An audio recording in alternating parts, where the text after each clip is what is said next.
करून निघून गेले आणि आज परिस्थिती आपण पाहतोय विरोधकांची. मला त्यांच्यावर टीका करायची नाही. आपण विकासाच्या मुद्द्यावर गडकरी साहेब देखील त्यांच्यावर कोणी किती टीका केली तरी सुद्धा टीकेला ते टीकेने उत्तर देत नाही तर कामाने उत्तर देतात. हा गडकरी साहेबांचा स्वभाव आहे आणि म्हणूनच ते एवढे लोकप्रिय आहेत. महाराष्ट्रात त्यांनी अनेक वर्ष कारभार केला. देशामध्ये आज 10 वर्ष ते काम करतायत आणि तुम्ही सगळे भाग्यवान आहात की असा आदर्श खासदार निवडून आपण देता.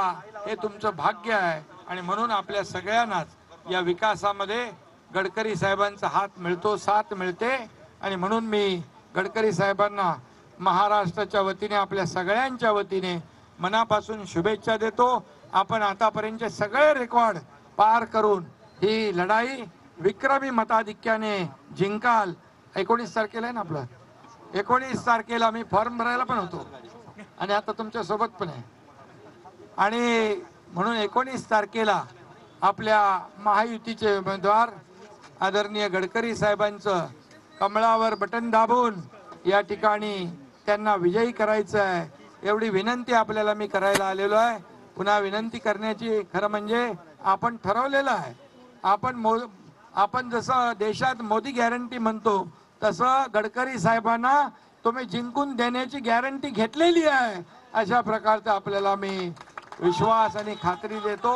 पुन्हा एकदा मनापासून मी गडकरी साहेबांना खूप खूप शुभेच्छा देतो, त्यांचं अभिनंदन करतो, त्यांना धन्यवाद देतो आणि थांबतो. जय हिंद, जय महाराष्ट्र. मी शिंदे साहेबांना खूप खूप धन्यवाद देतो. आपण सगळ्यांनी 75% मतदान झालं पाहिजे. सकाळी 7 पासून आपण मतदानाला गेलं पाहिजे.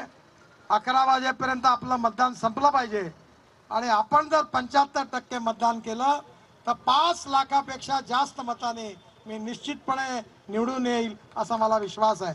तुमच्या सगळ्यांचे खूप आभार. माननीय मुख्यमंत्र्यांना धन्यवाद. माझ्याबरोबर म्हणा, भारत माता की, भारत माता की, भारत माता की. आपल्या मंडळाचे अध्यक्ष किशोर वानखेडे यांनी मुख्यमंत्र्यांचं स्वागत केलं. 1-2 मिनिटं थांब, यांच्या हार